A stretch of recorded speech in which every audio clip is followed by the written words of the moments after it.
Hello and welcome to Three Creeks Church Online. My name is Joel. I get to be the pastor here. And before you watch any more of this video, we want to share something with you that's very important to us. We want this message to encourage you and challenge you and help you discover more about how much God really loves you, but we don't want it to replace the experience that we want you to have in a local church on a Sunday morning. Thanks for watching. Well, good morning. My name is Joel, and I get to be the pastor here. And something you just said, Chase, it just made me think. Like, there's so many people in here who are just coming from different spots today. Some of you guys had a great week, and some of you had a terrible week. We were praying down here before the service started with our team, and somebody just said it's been a really hard week, and just shared from his heart that things didn't seem to be going smoothly. And I'd be a fool to think that isn't something that people in here can relate to. We're just coming in from different spots, and wherever you're at on your spiritual journey, I just want you to know that I'm really glad that you came here this morning to meet with God.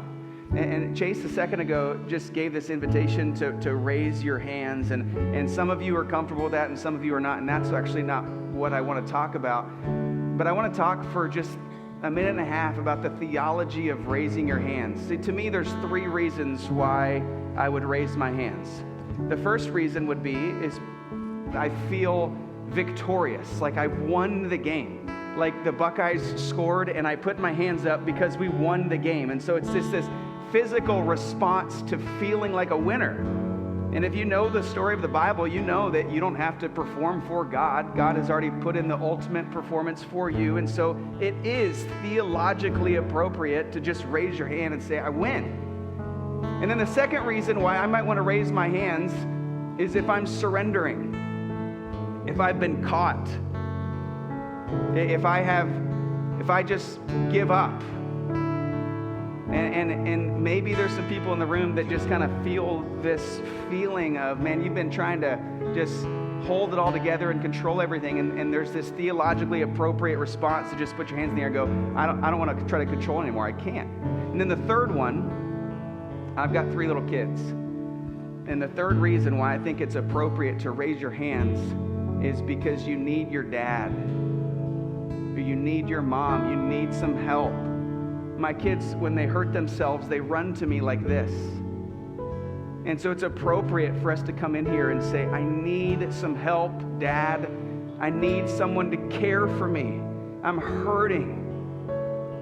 And so I guess if you ever make that invitation, or if you see other people doing that, you might think to yourself, maybe they feel victorious, maybe they're surrendering, or maybe they just need some help.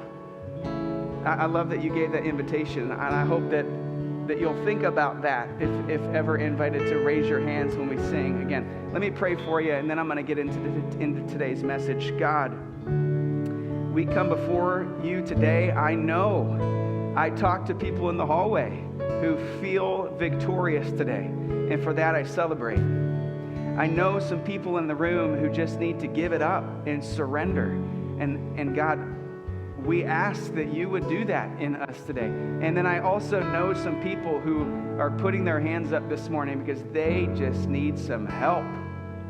They need somebody to take care of them, to tell them that they love them, to tell them that they're proud of them. They need you. Wherever we're at, wherever my friends here are at, God, I pray that you would meet us in a special way. And I pray that in Jesus' name. And everybody said, amen. Y'all can have a seat where you're at. Well, my name is Joel, and I get to be the pastor here at Three Creeks. And before I got to be the pastor here at Three Creeks, I was a summer camp director for kids. And so on a very special and personal level, that jellyfish victory was wonderful for me to witness. It made me feel like I was home again, cheering on the kids. When you speak to kids at summer camp, you've always got to try to think of something catchy, something visual, something memorable that's going to really make your message stick so that they won't forget it. And there's there's a healthy and maybe unhealthy competition between camp directors to see who can go bigger and better and more memorable than the last time or than the other guy or gal who shared a message. And this was true of me one time. I was given the task at Beulah Beach Camp up on Lake Erie. My task was to talk about the power of words, about how much weight they carry.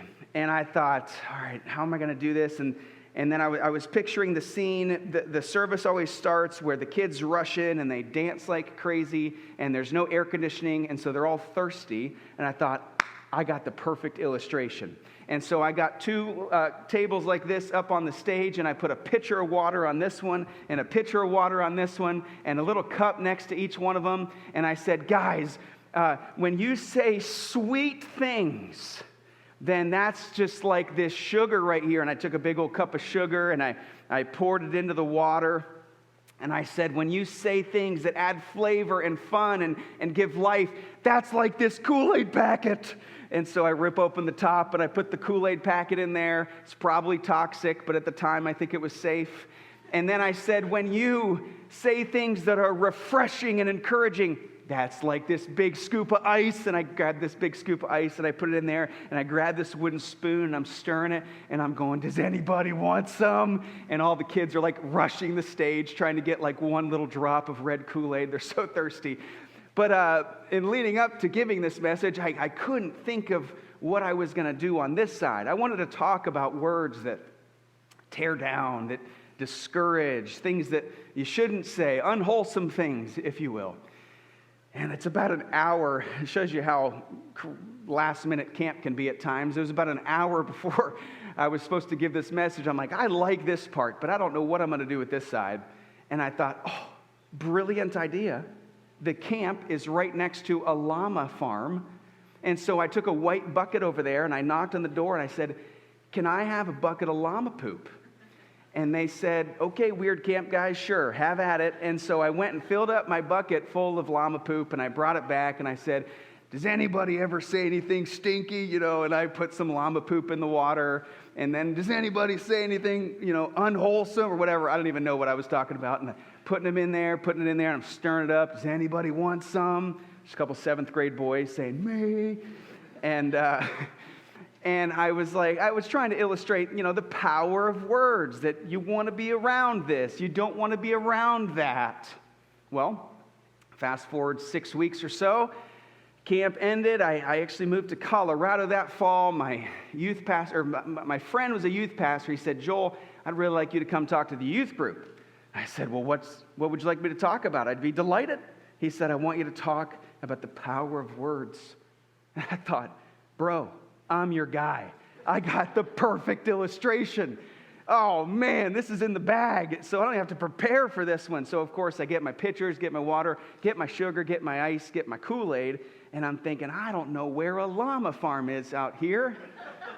And so I went to Dick's Sporting Goods, and I bought something called a buck bomb, which is essentially an aerosol can of deer urine, which it's used for hunting. That's neither here nor there, but you can go look at it on the shelf if you want to. And I thought, this is going to hit so memorable. This is going to be great. So I take it in there. The Kool-Aid thing works great. Ice, Kool-Aid, sugar. Anybody want some? Me. And then I go over here and I go, all right, does anybody ever say anything unwholesome? And I take the buck bomb and I just go, psst, and I spray it into the water. What I didn't know was that the buck bomb is designed for you to suppress the button, and then you just leave it in the woods, and the whole thing is supposed to leak out. And you actually cannot unsuppress the button. And so I'm like, does anybody say any cuss words? It's like I'm shoving it into the water. It's bubbling up, And this is a small room, like 50 or 60 kids, and they're starting to put their head. And so I'm looking at Mason, my friend, and I'm like, bro, I don't know what to do here. I ran outside. I just threw it. I walked back in, and youth group had been dismissed. It was like, we can't stay in here. All that to say, I feel like in the memorable category, I nailed it. And if you're looking for a camp speaker, I'm your guy, all right? I'm a little bit older, a little bit wiser. I have no poop. I have no buck bombs. But my task today remains the same, and it's to talk about the weight of words. It's to talk about the power of words. In the Bible, in many, many passages, it tries to put an exclamation point on the fact that our words carry weight. And in your lives, I can't imagine that you disagree. Because the words that are spoken to us, or over us, or about us, or at us, have had a significant impact on us. Words can build and they can destroy. They can bring life, they can bring death, they can encourage, they can discourage, they can inspire, they can wound. Words carry a lot more weight than we can imagine. We're in the middle of this series in the book of Ephesians. We've been going through it for the last few months. If you're just tuning in, Ephesians was a letter written by a first century Christian missionary named Paul. He wrote a letter to some of his friends at a church in a city called Ephesus. And he had heard the report as to how they were doing, and so he wrote them this letter, and we have it in our Bibles as the book of Ephesians. And if you remember, and in case you don't, I'll remind you, the first 3 chapters, Paul lays a foundation, and he says, we were all spiritually dead, floating, face down, bloating. And God, in his great mercy and love for us, sends Jesus to bring us to spiritual life. This is the foundation of spiritual maturity. And then in chapters 4, 5, and 6, Paul moves on from foundation and gives application. In other words, he gives us ways in which, if you're spiritually alive, these things should be true of your life. And so he lays out these commands, these rules of how a Christian ought to live. And today I want to show you what Paul writes to the Ephesians about the words that they choose to use. And keep in mind, this is written to Christians. This is written to Jesus' followers. And I know that in this room, there are those who are following Jesus, and there are those who are not. There are those who are checking this out. And if you're not a Christian, if you're just checking this out, I just want to be honest, this is optional for you. I do think that it would benefit every relationship that you have in your life, but to be fair, it is optional. But if you're a Christian, these are not suggestions. These are not to be considered. This isn't something you're allowed to weigh. Should I, shouldn't I? These are commands. These are ways in which the Christian ought to walk. These are the words a Christian ought to choose. I want to show you today 4 verses where Paul talks about our words, but before I show you those, I want to show you where Paul roots all of these commands, because if we're not careful, we can come out of here feeling like I just gave you a list of rules to follow, but that's not what this is. It isn't what it is. Paul, in Ephesians chapter 5, verses 1 and 2, which is a 2-verse section, right in the middle of all these verses about their words, this is what he writes. He roots all of the commands in this. He says, Christians, follow God's example, therefore, as dearly loved children. First, he gives them their identity. You're a Christian. You're a dearly loved child. And walk in the way of love. Paul roots the whole thing. Walk in the way of love. What does that mean? That means that we live all of our lives in an others-oriented way, where we think about the benefit of others before the benefit of ourselves, especially with the words that we choose to use. In everything we do, we think of others before ourselves. That is the way of love. You ask, well, what exactly does that look like? Well, Paul tells us. He goes, walk in the way of love, just as Christ has loved us and gave himself up for us. You see, the way of love has been modeled. It has been defined for us. He gave himself up for us. Jesus Christ gave his breath and life away to take our sins away. You see, the way of love, the way that Jesus lived his life, was an others-oriented way. He did it all for the benefit of other people. Jesus, one of my favorite verses, Jesus said, I didn't come to be served, The Son of Man did not come to be served, but to serve, to think of others first. And so the way of love, once again, if you're a Christian, this isn't optional. This is what following Jesus looks like. And we all get to choose whether or not we want to follow Jesus, but we don't get to choose what that sounds like. Let me say that again. We all get to choose whether or not we are going to follow Jesus, but we do not get to choose what that sounds like. It has been prescribed for us in the Bible. So Paul gives the Ephesians 4 different verses about what a Christian sounds like when they are walking in the way of love. They're sprinkled through chapters 4 and 5. I'll just take them one at a time and do my best to try to explain how we can live this out. Here's Ephesians 4, verse 25. Therefore, Christians, each of you must put off falsehood and speak truthfully to your neighbor, for we're all members of one body. Every time you see the word therefore in the Bible, especially if you just pick out a verse, you ought to ask, what's it there for? Thank you. Down here in the front. In other words, what is this a response to what was written right before this? And if you remember in verses 21, 22, 23, 24, Paul paints this picture of an old man in old clothes and a new man in new clothes. He's giving this picture of what happens when someone becomes a Christian. Remember, I talked about how we're born kind of in prison wearing an orange jumpsuit with a number on it. But Jesus Christ walks in there and punches the demon guard in the throat and unlocks the door and then ushers us out. And he says, you can take off the prison clothes. And so what Paul's saying here is, therefore, this would be the evidence that that actually happened. So once again, if you're a Christian, this is what it sounds like. You must put off falsehood and speak truthfully to your neighbor. Christians don't lie. They don't lie to their spouses. They don't lie to their kids. They don't lie to the government. They don't lie to the BMV. They just don't lie. They speak truthfully. And let me just share a personal example, real time, of a way that I'm like, dang it, I didn't want to read this verse this week. It can be expensive to tell the truth. It can be costly to put off falsehood. I currently have a crack in the windshield of my 2013 Honda Odyssey. And if you want to talk minivans, I'd be happy to do so in the hallway after church. Big Honda Odyssey guy.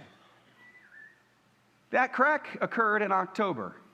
And at the time, I didn't have the window crack insurance, but you better believe that as soon as I saw that crack, I went and signed up for it, $5 a month. And then I thought, oh man, they got me. They told me I've got to wait 6 months before I file a claim for my cracked windshield.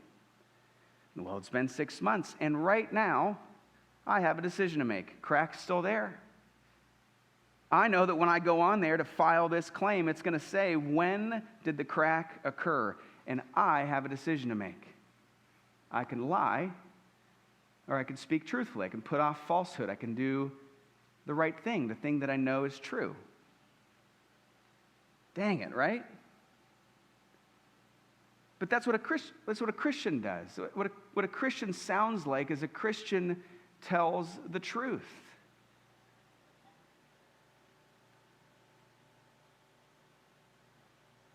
It can be expensive, it can be awkward, it can be inconvenient, it can be costly, but Christians tell the truth. They put off falsehood and they speak truthfully as best as they can. They say and do the right thing. Christians tell the truth. Here's the next one. You can follow up on that with me if you want. I'll be about $450 poorer, but I'll make it.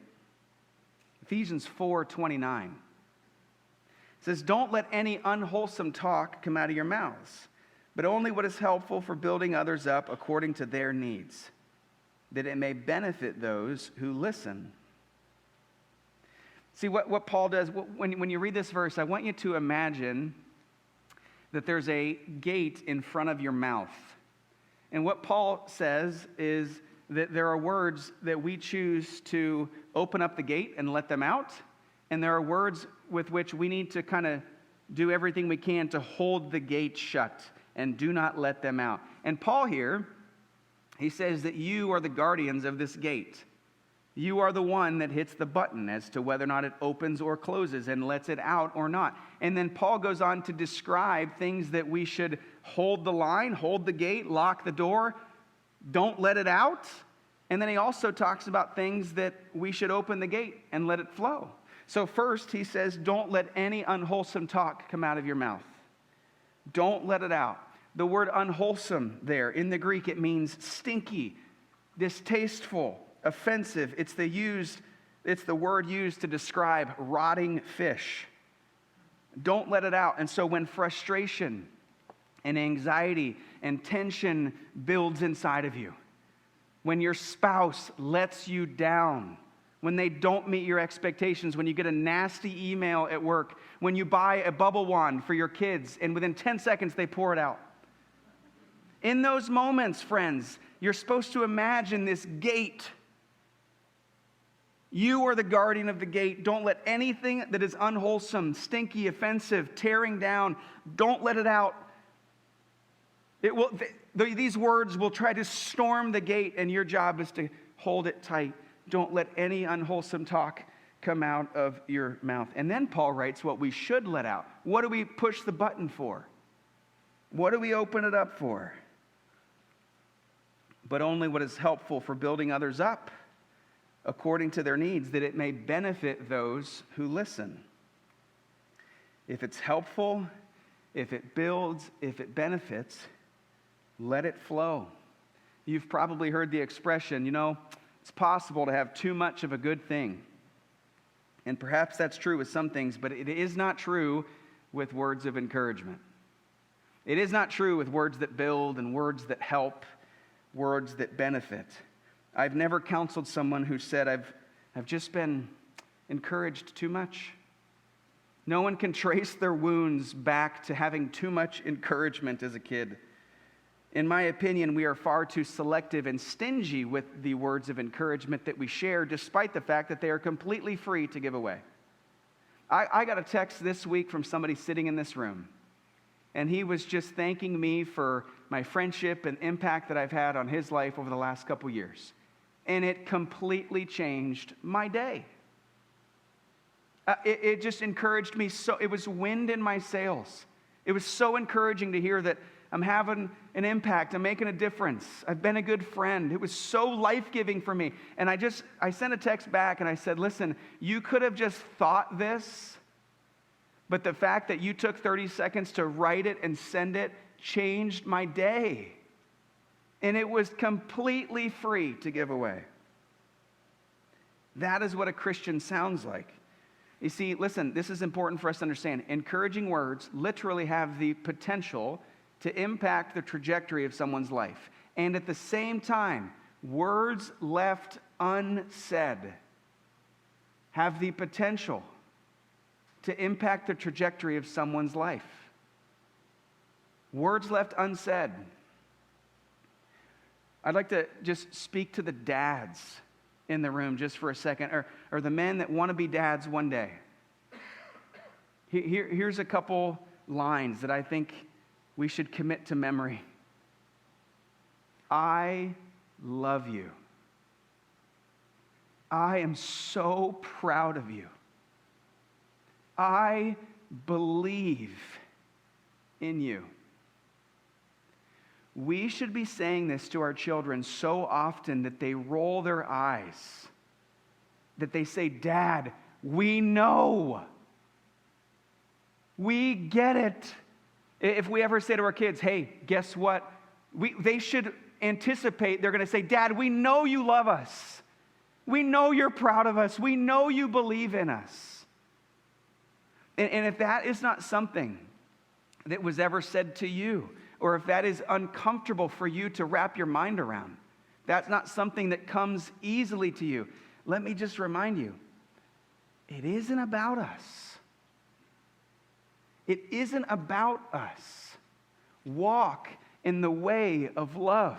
Live in an others-oriented way. Grab your son or your daughter in the face and look them in the eyeballs and say, I love you. I'm so proud of you. Because words left unsaid have the potential to impact the trajectory of your children's lives. That is what a Christian dad sounds like. It's what a Christian mom sounds like. It's what a Christian friend sounds like. If it's helpful, if it builds, if it encourages, if you can speak like, open up the gate and let it flow. They're free to give away. That last line there, that it may benefit those who listen. One brief comment about that. Obviously, there are times that it can be helpful to say a negative thing, to offer some criticism, some feedback, some whatever you want to call it. There's times for that. If it isn't the exception, then those kinds of things either bounce or wound. Studies show that you need 5 to 9 positive, encouraging things told to you to counterbalance one negative thing that's shared with you. And in family relationships or in marriage, I think it's about triple. I mean, it just kind of goes up the closer you know a person. And there are times, friends, listen, I'm preaching to myself. You may as well put a mirror right here and I should just be saying this to myself. Is there space for something that can be, interpreted as negative? Yes, sometimes that can be helpful. But listen, if the reasoning or if underneath it is this sense of like, well, I was just being honest. I just had to get it off my chest. All of a sudden, it's all about us again. I have found, if I really evaluate the critique that I have of my wife or my children or my friends or the people that I work with, so often it is really more about me needing to say something that I needed to say rather than them really needing to hear what they needed to hear. It really, all of a sudden, comes back to me again. And so this filter through which we evaluate these things that we share, if they're going to be interpreted as negative, the filter has to be, is this truly at the heart for the benefit of others? And have I already just overdosed on encouragement? Have I already paved the way, walking in the way of love, that I have ground to stand on this? Oftentimes, that probably is going to be a moment where you're invited into it rather than you kicking the door down into it. I'm preaching to myself. But you know that it's true. So even in the negative feedback or criticism you give to the people that you love, do it from a place where you're walking in the way of love, not because you just got to get something off your chest or just being honest. There's a big people think honesty is just saying everything that's true. It's not. Honesty is making sure that what you're saying is true. It's not saying everything that is true. If you say everything that is true, you won't have any friends. You'd be a jerk. Honesty is making sure what you say is true. And I should write that down a note to myself just to keep that on the front of my mind here. All right, number 3, Ephesians 5, verse 4. Here's the third one. Nor should there be any obscenity, foolish talk, or coarse joking, which are out of place, but rather thanksgiving. One of the funniest things I get to experience as a pastor is watching people react after the first time that they cuss around me. They usually don't let them rip out of the gate. You know what I mean? They might dip their toe in with like a what the hell or something like that, just see how I react. But I'll be golfing with people. They'll hit a terrible shot. They'll look at their club and be like, "You piece of stuff." And they think they're so smooth, and they think I didn't notice.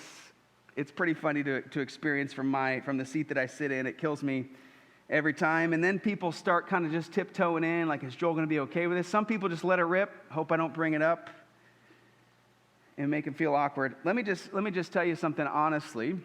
Pull back the curtain here, share transparently. I'm pretty good at not cussing in front of you.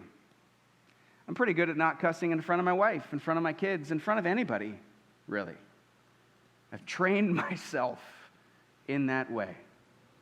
But if my garage had a microphone in it, if my golf bag had a microphone on it, if my car had a microphone in it, and some of those audio tracks were played back to you, I would just be ashamed of myself.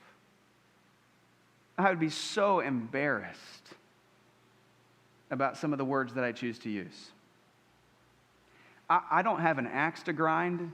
I'm not trying to impose rules on you, but here's what I'm saying about me. There's no way I can read this verse and be okay with that part of my vocabulary. They are irreconcilable. It says no obscenity out of your mouths. I want to brag about somebody in the room. His name's Tyler Gorham. He's one of our elders. He's sitting down here. A couple years ago, we jumped into the Christian life together. I could see that you wanted to grow up and be an old, wise, godly man. And I do too. That's what I want to grow up into. And I could just tell at that point in our lives that we were like, you want to do this together? And we started to share more about our sin and our struggles and just who we are as people. And I can remember a time, my memory's a little faint on it, but I do remember a time just asking you, hey, why do you cuss? This is 4 years ago, I think. Why do you cuss? And I honestly don't remember your response at the time, but I do remember 6 months ago, 9 months ago or so, thinking, I haven't heard you cuss in years. And then I thought, well, maybe he trained himself not to do it around me. And so I just asked you, I said, did you move on that? Did you change on that? And your response showed so much spiritual maturity. This is what Tyler said. He said, I used to cuss. It was a way to relate. I wanted to be one of the boys, and I didn't want to put off any holier-than-thou vibes. But the more I dug into the Bible, the more I realized that God wanted me to change, to tame my tongue. In Colossians, in Proverbs, in James, we're told to control our tongues. And it can be a way for a Christian to stand out rather than what I was trying to do, which was fit in. In an effort to be like Jesus and to walk in the way of love and to consider others and to be above reproach, you just said, I don't need it. And from time to time, you might hear Tyler say abominable things like golly sakes or something like that. That's what a Christian sounds like. No, I'm just kidding. Because in this life, listen guys, in this life, especially in this Christian life, we're tempted to read this with the attitude of what can I do? What am I now allowed to do? What do I not get to do? What can I do? But the question that a spiritually mature or mature person asks is not what can I do, but what should I do? What should I do? So if you're really asking the question like, can I cuss? Sure. There's a lot of freedom in Christ. If you stub your toe, let one rip, forgiven. God doesn't love you any less. But there's this mark of spiritual maturity where we read this and go, what should I do? I'm going to try to walk in that. I'm not going to dig in my heels and say, no, this is who I am, this is how I was raised, how we talk. You read this and go, am I walking in the way of love? The other two things it says that there shouldn't be any of in us is this foolish talk or coarse joking, which are out of place. I told a story a few weeks ago to a group of guys at a table. We're going to call the story borderline. All right? It was I don't tell the story in front of everybody, so for that, it's kind of borderline. I think somebody might interpret it as crass. I didn't think it was that bad. Got a few laughs, and whatever. It's fine. And Tyler Gorham, my fellow journeyman on this journey to be like Jesus, in love, confronted me about that. And he said, hey, I think that falls into the category of coarse joking. And there's a part of me, it's like, dude, really? Didn't you see everybody rolling? And I just want to defend it. And I want to say, dude, seriously? And at the end of the day, I just got to ask myself, why am I trying to defend that? Why am I trying to flirt with the line? Why am I trying to tell a story or say anything that would be interpreted by anybody as coarse joking? Am I really going to be okay if I shelve that story forever and don't tell it again? I think I'll survive. And in love, you did that for me, and I will be better and more godly because of it. Yes, I did open up this sermon with a story about llama poop. And if that crossed the line for somebody, I can shelve that one too. Let me just point you back to the last sentence of that second point was only just share what is helpful, building others up, that it'll benefit those who listen. That's what Tyler did with me. And here's why that worked so well. It wasn't because of me and my incredible humility. Trust me, that's not why it worked. It worked because, friends, listen, when you're sharing things with people that you love, intent matters as much as content. It is incredibly difficult to receive any kind of correction or feedback from somebody if you don't trust their intentions. And Tyler, I trust your intentions because you want to be like Jesus and you have moved things out of your life to be more Christ-like. And so for that reason, I go, I think this guy has my interests in mind. And so for that reason, I'm able to receive it. Here's the last one, verse 4. This is a list of 6 or 7 things. There's actually only one that talk about our words, but you're savvy enough, you'll be able to pick it out. Ephesians 4:31. It says, get rid of all bitterness, rage, and anger, brawling and slander, along with every form of malice. Get rid of all slander. The Greek word for that is the word blasphemia. And it means to tear someone's down or to make damaging statements about someone's name. And Paul says, get rid of it. And that might not seem like that big of a deal to you. You might be like, I can think of some worse sins than blasphemia. But consider this. Blasphemia is included in some lists of sins in the New Testament that are terrible. It's included in lists with adultery, with arrogance, with folly, with rage, with evil. Blasphemia is what Satan does over and over and over in the book of Revelation.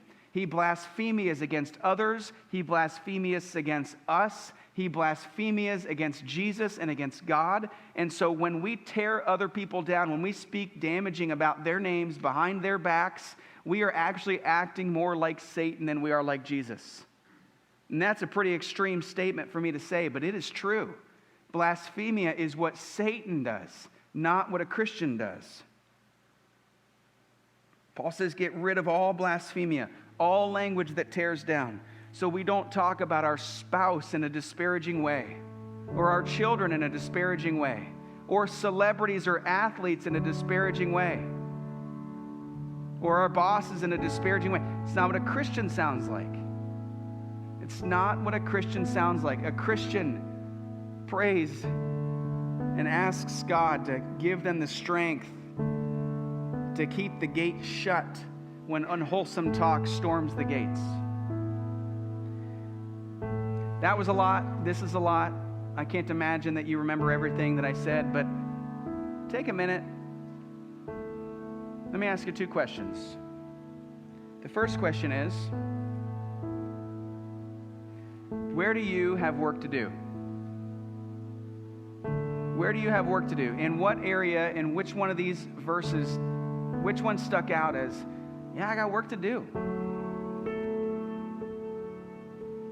If you need help finding an area to work on, somebody who loves you would be glad to point it out, I'm sure. Here's the second question. Who hopes that you will get to work soon? Whose life would benefit if you got to work soon? Who hopes that this isn't just another message that's in one ear and out the other?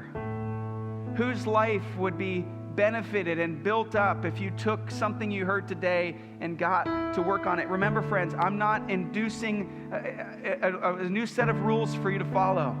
I'm trying to describe how to walk in the way of love, how to live in an others-oriented way. And with the words that we choose to use, we have the ability to do that, to bring life and encouragement to other people. With the words that we use, they carry so much weight. And so, if you disagree with me on this, it's fine. Don't wrestle with me. Wrestle with this. Wrestle with it. And say, God, is there anything in me that you want to change? Because when you go from the old man to the new man, from the spiritually dead to the spiritually alive, things change. It's not about rules. It's about evidence that a transformation has happened in you. Are we singing a song? We're singing a song. We're going to sing a song. It's just a shorter version of the song we sang earlier. You know what? Would you guys stand where you're at? We're going to sing that bridge. We're going to sing about Jesus, that we put our faith in him and that he's faithful to us. And as we sing this song, I ask you to consider those two questions again. Where do you have work to do? And who wants you to get to work soon? Thanks for watching. To find out more about our church, about when and where we meet, about joining a group, about serving on a team, about giving online, you can find all of it at threecreekschurch.com.